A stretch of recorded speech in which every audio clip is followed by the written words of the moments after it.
Agora ele está Você que está trocando, Yuri?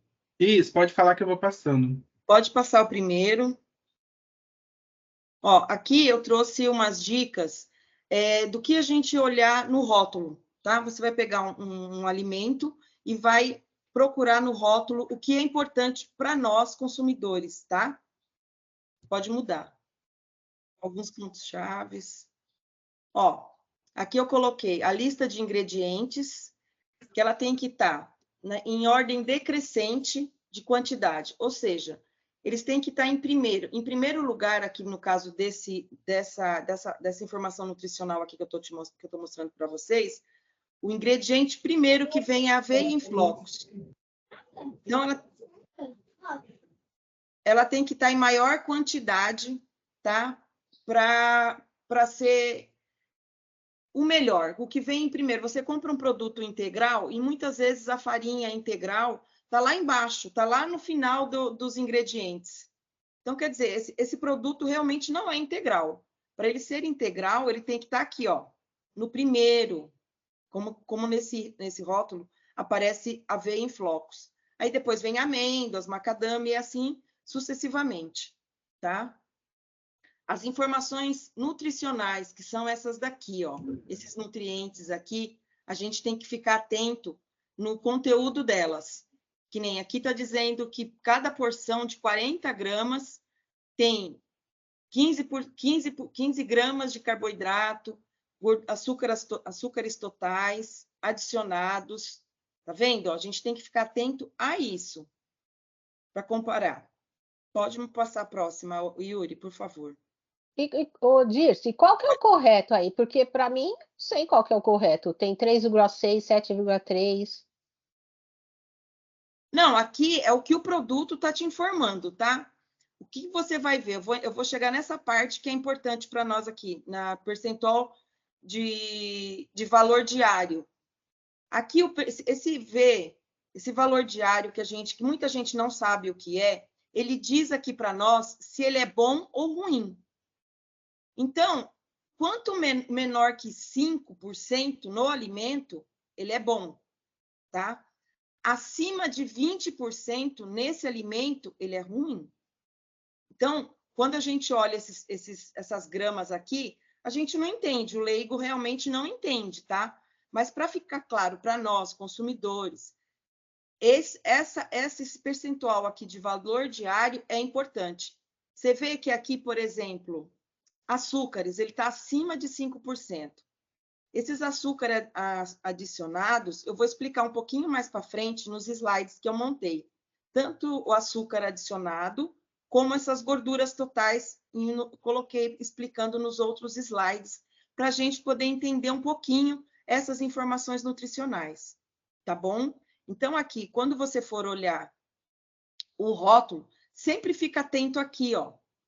Aqui diz que se o alimento for menos que 5%, ele é ok, é considerado baixo, ele é bom. Enquanto que maior que 20%, ele é muito alto. Então, ele não é bom, tá bom? Então, fica a dica dessa coluna aqui, do valor diário, percentual de valor diário, tá bom?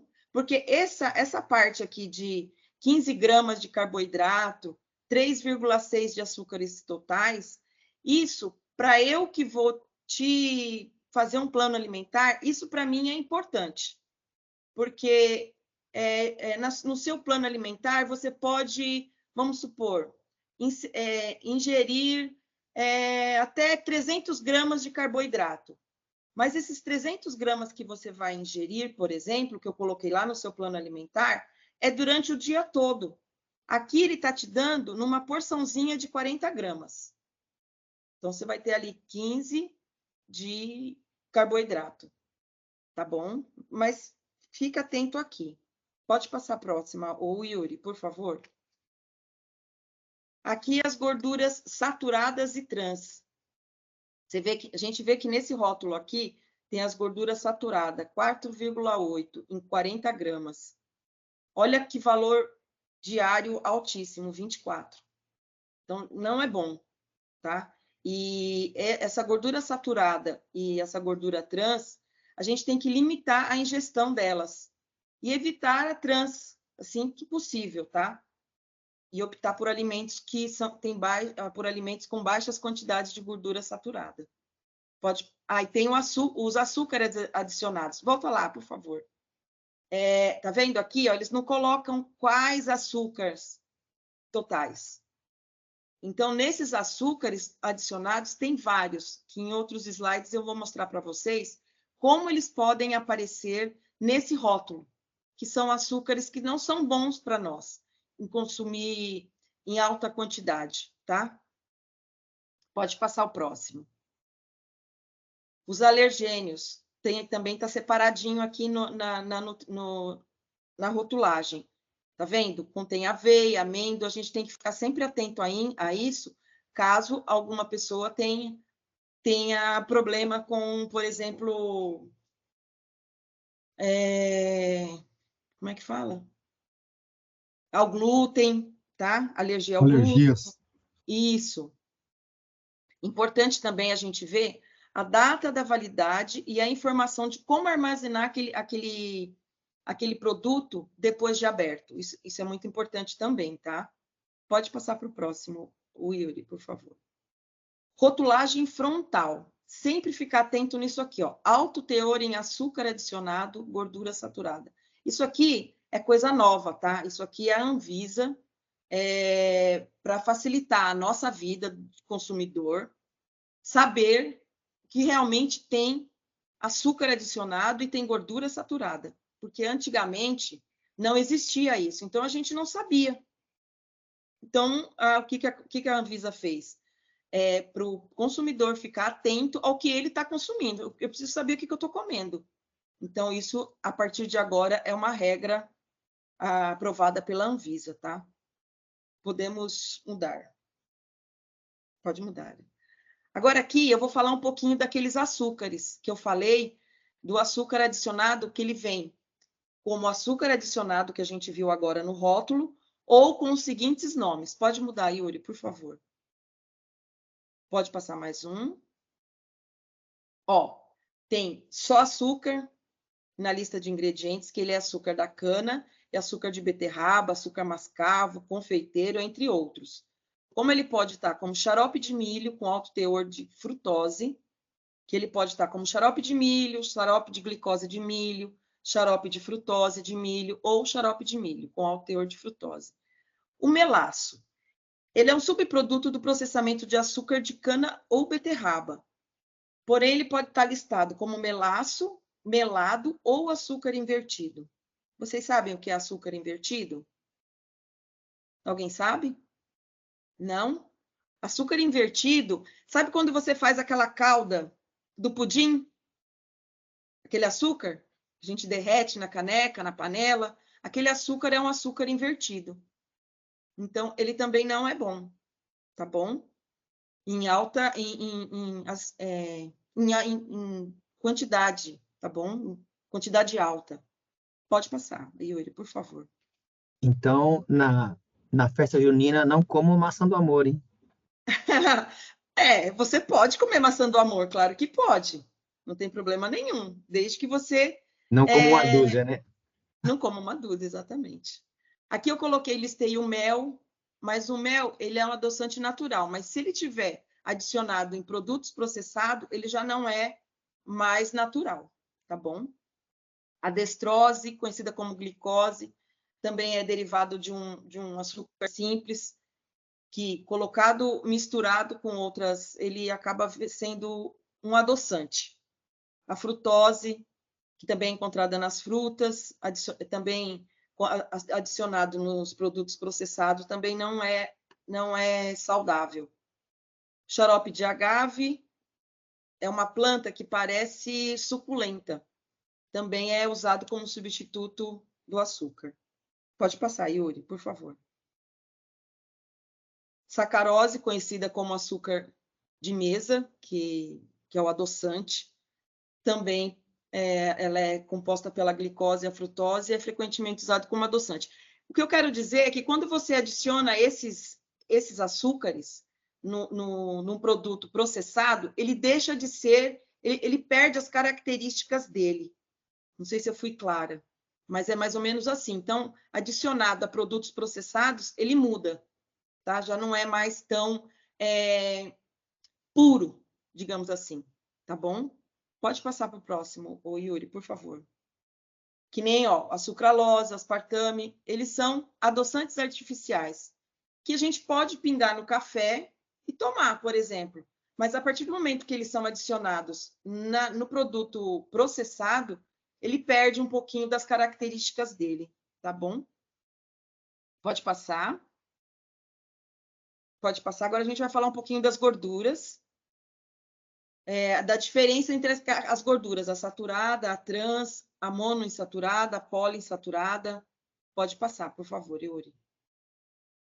As gorduras totais, elas representam a soma de todos os tipos de gorduras encontradas no alimento, tá? Inclusive as saturadas, as monoinsaturadas, as poli, mas elas são uma fonte de energia que desempenha o papel essencial na absorção das vitaminas lipossolúveis, que são as vitaminas A, D, E e K. Pode passar, Yuri, por favor. As gorduras saturadas, elas são encontradas em carnes em origem animal, tá? Como carnes gordurosas, laticínios integrais e certos óleos vegetais. E o consumo excessivo dessas gorduras, ela está associada ao aumento do LDL, que seria o mau colesterol, e o risco de aumentar de doenças cardiovasculares. Pode passar para a próxima, Yuri. As monoinsaturadas, elas são boas, elas são consideradas saudáveis, que podem ajudar a reduzir o LDL quando consumidas em substituição às gorduras saturadas. E elas são encontradas no abacate, nozes, sementes e óleos vegetais, como o azeite de oliva. Pode passar a próxima, por favor. As poliinsaturadas também são boas, tá? São boas gorduras. Elas são essenciais para a saúde, elas incluem ômega 3, ômega 6, e só que essas gorduras o nosso corpo humano não produz. A gente tem que estar ingerindo alimentos que tenham o ômega 3 e ômega 6, como, por exemplo, salmão, sardinha, a linhaça, a chia, óleos vegetais, como óleo de girassol, óleo de soja. Pode passar para o próximo, por favor. Gordura trans. Ela também não é uma gordura boa, tá? Mas ela é uma gordura produzida industrialmente através do processo de hidrogenação. Elas são gorduras artificiais e também estão associadas ao aumento do colesterol LDL e o risco de doenças cardiovasculares, sendo consideradas as menos saudáveis, como eu já havia dito. E elas são encontradas na margarina, nos alimentos fritos e em alguns produtos de panificação. Pode passar para a próxima, por favor. Regra geral, o interessante é a gente procurar ter uma dieta com menos gorduras saturadas e trans e ricas em monoinsaturadas e em polissaturadas, para a gente ter uma saúde cardiovascular legal, tá bom? Então, a gente tem que estar sempre de olho no rótulo para ver a quantidade que tem em cada nutriente desse, tá bom? Pode passar, o Yuri, por favor. Agora, alguém sabe me dizer qual a diferença entre o light e o diet?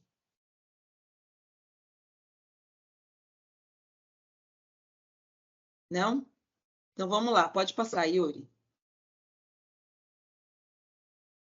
Pode passar mais um. Ó, aqui eu deixei bem mais explicadinho, mas assim, o light é que você precisa ter menos de 25% de calorias ou gorduras num alimento X, tá? Então, é importante a gente saber que o light não significa que é 100 calorias ou 100 gorduras. Não, ele tem 25% a menos do que ele teria se ele não fosse light, tá? E o diet, por exemplo, esse sim, esse foi formulado para atender as pessoas que realmente têm algum tipo de comorbidade, tem um colesterol, um diabetes, algum problema de coração, intolerância a glúten. Então, alguém que esteja fazendo uma dieta para emagrecimento, porque aí realmente no rótulo ele dizendo que é diet, ele tem ele não tem açúcar, ele não tem glúten, ele tem um teor de gordura menor, tá? Então essa diferença entre o diet e o light é essa. O light ele tem 25% a menos de calorias naquele produto. E o diet, ele realmente é diet porque ele não contém o glúten, não contém... ele tem uma restrição, não que não contém, tá? Uma restrição de açúcar, do carboidrato, das gorduras ou de outros nutrientes. Pode passar para o próximo, por favor. Aqui eu explico melhor a diferença de um para o outro, tá? E isso tem que estar sempre no rótulo, tá? Tem que estar lá. O produto é light? Então tá, vamos ver por ele é light. Ele tem menos calorias. Não que ele não tenha calorias, tá? Não tenha gorduras, não tenha açúcares. E o diet não. É uma restrição do açúcar, gordura e do glúten. Pode ir para o próximo.